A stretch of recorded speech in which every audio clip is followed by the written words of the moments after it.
बिस्मिल्लाहिर्रहमानिर्रहीम। अस्सलाम वालेकुम नाजरीन, मैं बिस्मा मुश्ताक। कश्मीर न्यूज़ ट्रस्ट के उर्दू खबरनामे में आपका खैर मकदम है। सबसे पहले आज की सुर्खियों पर एक नज़र।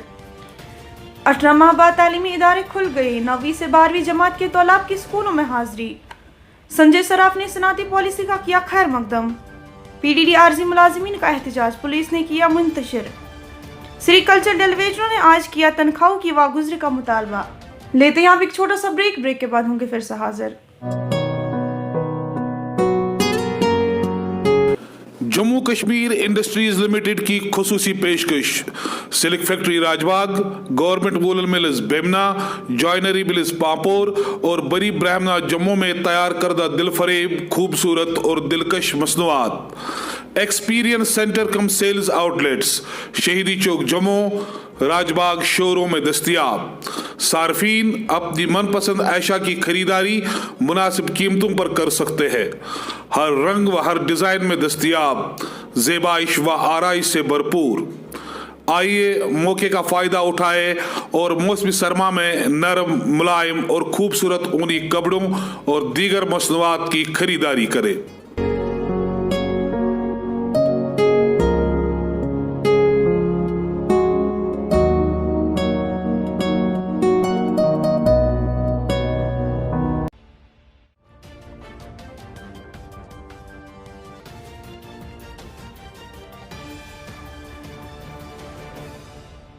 और अब खबरों की तफसील बिलाल फुरकानी से।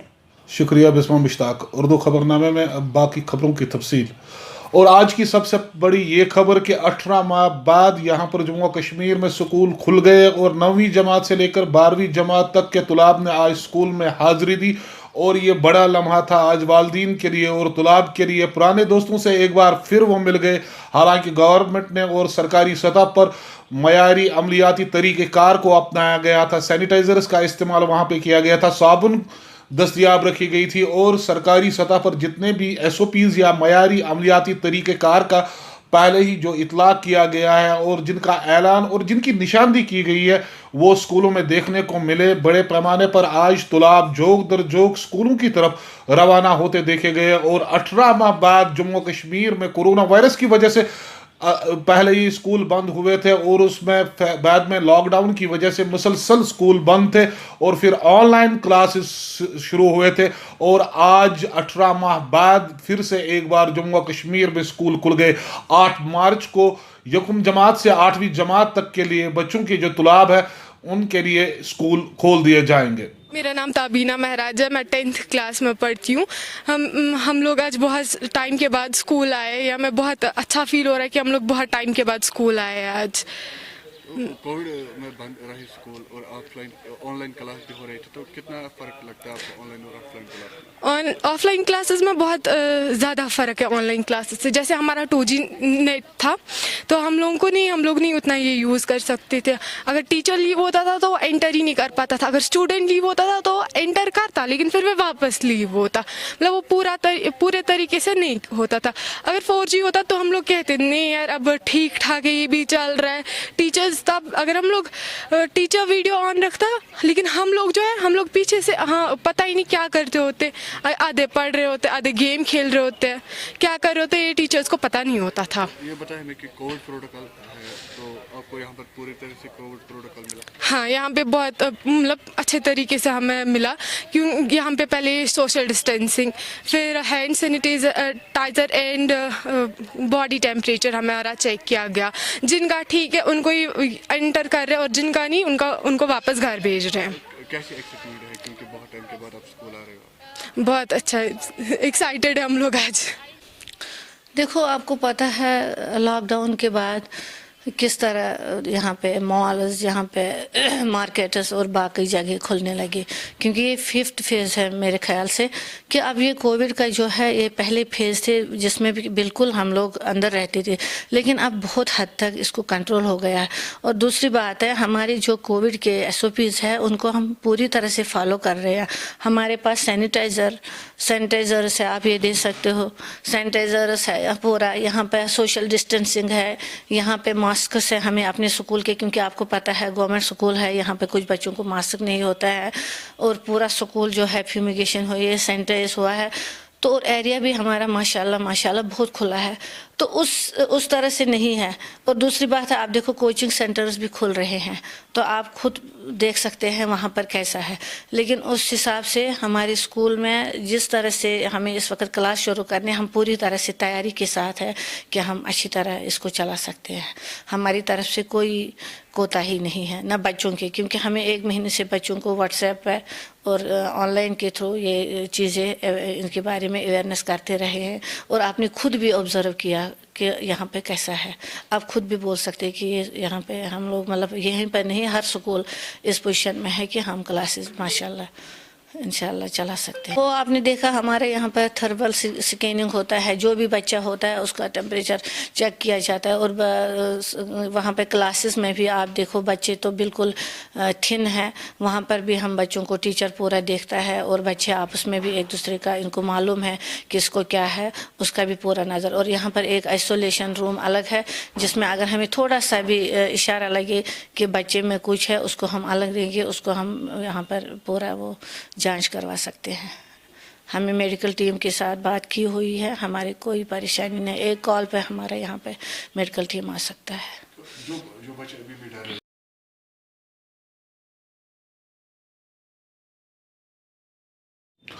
और यहाँ ये खबर कि महकमा बिजली के आरजी मुलाजमीन ने आज श्रीनगर में एहतजाज करते हुए एक बार फिर अपनी तनख्वाहों की वागुजारी का मुतालबा किया। इन मुलाजमीन ने श्रीनगर में अपने सदर दफ्तर के अहाते में जमा होकर एहतजाज किया और नारेबाजी की और बाद में उन्होंने सेक्रेटरीट की तरफ पेशकदमी करने की कोशिश की।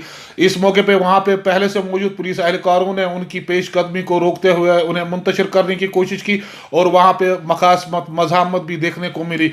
दोनों अतराफ से मज़ामत के बाद पुलिस ने हल्का लाठीचार्ज भी किया, जिसके बाद मुलाजमीन अगरचे वो वहां से मुंतशिर हुए, लेकिन उन्होंने श्रीनगर की प्रेस कॉलोनी में एक बार फिर एहतजाज करते हुए तनख्वाहों की वागुजारी का मामला उठाया। उन्होंने कहा कि करीब 6500 मुलाजमीन जो वादी में है, उनके जो आर्जी मुलाजमीन है, उनकी फाइलें मुख्तलिफ दफातर में इल्तिवा में है और करीब 100 से ज़्यादा जो ये फाइलें हैं ये सेक्रेटरीट में इल्तिवा है और गुज़िश्ता 3 बरसों से इसमें कोई भी पेशरफ्त नहीं हो रही है। उनका मुतालबा था कि उन्हें जल्द अज जल्द मुस्तकिल किया जाए। 10 बरसों से ज़ायद अरसे से महकमा बिजली में अपने खदमात अंजाम दे रहे हैं।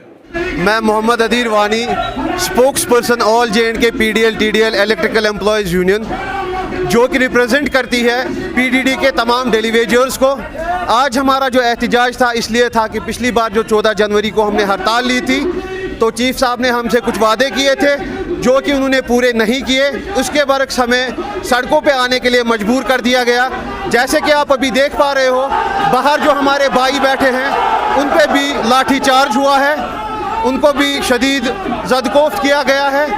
हमारी मांगे जो थी बड़ी सिंपल है, जिनकी तनख्वाहें रुकी पड़ी है उनकी रुकी पड़ी तनख्वाह को वागुजार करें। जो एक्सीडेंटल केसेस हैं वो उनकी जो सैलरीज बंद है वो वागुजार करें। जिन्होंने 7 साल डिपार्टमेंट में दिए हैं उनकी फाइल्स जो हैं चीफ ऑफिस भेजी जाए ताकि सीनियरिटी हो उनकी।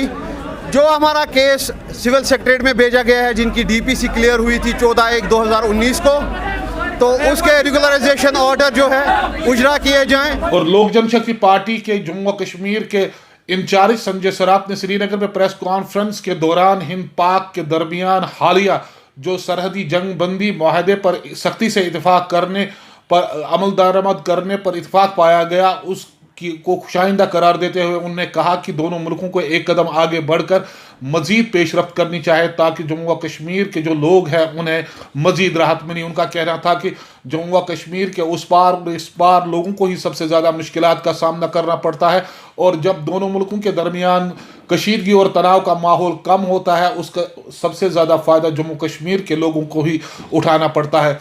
उन्होंने कहा कि सन्नती पॉलिसी जो जम्मू कश्मीर हुकूमत और मरकज़ी हुकूमत ने यहाँ पर जिसका ऐलान किया है, उन्होंने उसका भी खैर मकदम किया और उन्होंने 35% उसमें मुकामी कारोबारियों के लिए मखसूस रखने की वकालत भी की। उन्होंने कहा कि मज़ीद 65% में से भी 20% रोज़गार मुकामी बच्चों के लिए रखा जाना चाहिए। उन्होंने कहा कि जो बड़े इदारे और सरमायाकार जम्मू कश्मीर में आ रहे हैं उनका खैर मकदम तो किया जा सकता है, लेकिन मुकामी तौर पर उन्हें इस बात का ख्याल रखना चाहिए कि वह मुकामी सतह पर मुकामी नौजवानों को ही रोज़गार फराहम करें।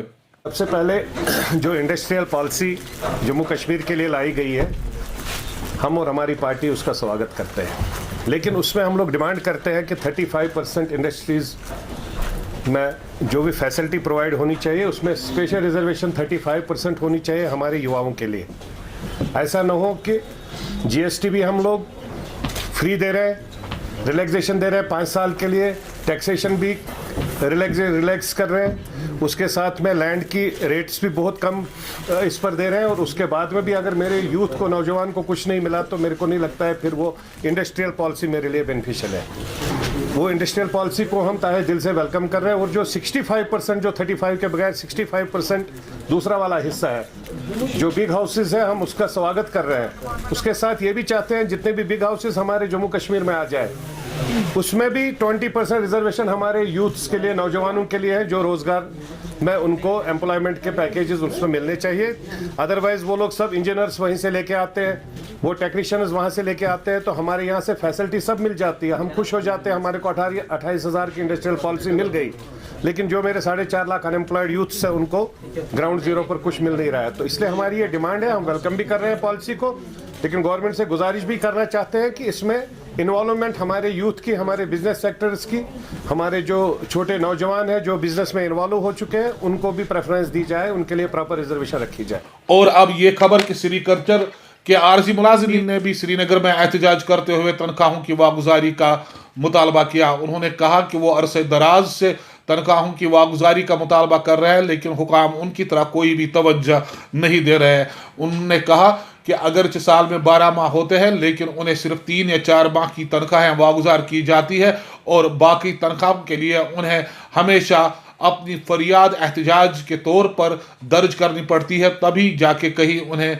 ये तनख्वाहें मिलती है। उन्होंने कहा कि वो लोगों की खदमात अंजाम दे रहे हैं, और अवामी खदमात के एवज़ उन्हें जो सिला मिल रहा है वो बहुत कम है। कैजुअल लेबर यूनाइटेड फ्रंट और sericulture casual daily wages farm के बैनर के तले से आज प्रोटेस्ट हो रहा है।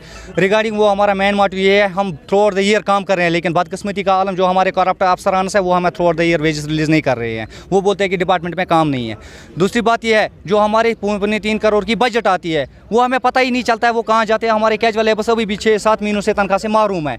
हमने वर्ती डायरेक्टर साहब से जाने की कोशिश की, लेकिन बदकिस्मती का आलम उन्होंने वहाँ हट कर दिया, और वो in all that police harassment करने की हमारी आवाज़ दबाने के लिए की कोशिश की, लेकिन इन चीज़ों से हमारी आवाज़ दबने वाली नहीं है। हम principal commissioner, secretary and adviser साहब से मोदबाना गुजारिश करना चाहते हैं कि बराई मेहरबानी करके देखा अगर जाएगा कि जो सेरीकल्चर की बुनियादी काम है वो हमारे कैजुअल लेबर्स चला रहे हैं। इफ्तिदार के नशे में चूर कुछ करप्ट अफसरान अपनी ज़ाती मकासद के लिए, अपनी नीच मकासद के लिए इन कैजुअल डेली वेजेस को सताया जा रहा है। इनकी कंफर्मेशन को फाइलों में टीवी नंबर में तब्दीली की जा रही है। इनकी अकाउंट में जो वेजेस आते हैं वो दूसरे अकाउंट में ट्रांसफर की जाती है, जो नाकाबिल बर्दाश्त है, जिसको हम पूरे अल्फाज में मज़म्मत करते हैं। और अब ये खबर कि हेल्पर्स और स्वीपर्स ने भी श्रीनगर की प्रेस कॉलोनी में एहतजाज करते हुए कहा कि 1994 में उनकी तनख्वाहें मुकर्रर की गई थी, उसके बाद उनकी तनख्वाहों में कोई भी इजाफा नहीं हुआ। नाराबाजी करते हुए इन मुजाहिरीन ने कहा कि जो कम अज़ कम वेज बोर्ड है या कम अज़ कम तनख्वाहों का बोर्ड है, उनकी जो सिफारिशात है उनको अमलाया जाए, और उन सिफारिशात के तनाजुर में ही इन लोगों की तनख्वाहों को वागुजार किया जाए। अस सर मसला ये कि 1994 पे हेल्थ डिपार्टमेंटस मज काम करान, एज हेल्पर काम करान, स्वीपर काम करान, पार्ट टाइम स्वीपर काम करान। 1994 पे 1994 पे सुनुक हेल्थ डिपार्टमेंट मतलब ये कर वर्करन सह जुलुम, सह सोतली माँ का सलूक, युस न कि अकिस काफरस सत गोमुत कह, युस अस सत सलूक कोरुक। हिंदुस्तानस मज वन पाई मुसलमान तह स्वीपर, हिंदुस्तानस मज यह पाई कह मुसलमान कैटेगरी या स्वीपर कैटेगरी यम लोग तुम वो सान बचन कुन, सान बचन मुस्तकबिल तक गो जाय। सह गो अमि वजह सत मिलान आज महाना तनख्वाह 100 रपये, 840 रपये, 3000 रपये, 500 रपये मुख्तलिफ रेटन हज। मस सान बच्चे कर स्कूलों मज तिम फ्यूचर गो तबाह। अमि वजह सत मिले वक्त वक्त फीस कह दिमो पन्निस बच्चस सह पढ़े, मगर अस आव सह नाइंसाफ कर, सह नाइंसाफ कि आज तान कस गोमुत। वन तुंद वसादत सत LG सोबस कि अस लेच तमिस चिट्ठी, नरेंद्र मोदी सोबस चिट्ठी लेचिस कि गवर्नर सोबस तह समझे, तम सद लेफ्टिनेंट गवर्नर सब सदिस एडवाइजरस समझे, तम तह लिख हेल्थ डिपार्टमेंटस कि इन मिनिमम वेजेस एक्ट हक इन करो लागू। तो और अब ये खबर कि रग गुंडकशा बेमना के लोगों ने भी एहतजाज करते हुए सरकार पर इल्ज़ाम आयद किया है कि उनकी अराजी पर ज़बरदस्ती कब्जा किया जा रहा है। उन्होंने कहा कि गुज़िश्ता 8 दहाइयों से वो इस अराजी को इस्तेमाल कर रहे हैं और इसी पर उनका रोज़गार भी मुनस्सर है, लेकिन सरकार ने बगैर नोट से ही उनकी ये अराजी उनसे छीन ली है, जिसकी वजह से वो बेरोज़गार हो गए हैं। उन्होंने मुतालबा किया कि सरकार उनकी बाज़ाबादकारी के लिए इक़दाम उठाए। नाम नज़ीर अहमद है, मैं स्पोक्समैन काश्तकार यूनियन रखे गोंडकशा।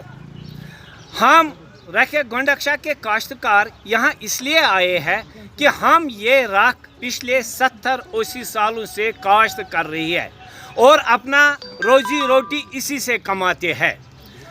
हम अपना अहल अयाल इसी राख के साथ रख कर अपना रोटी कमाते हैं।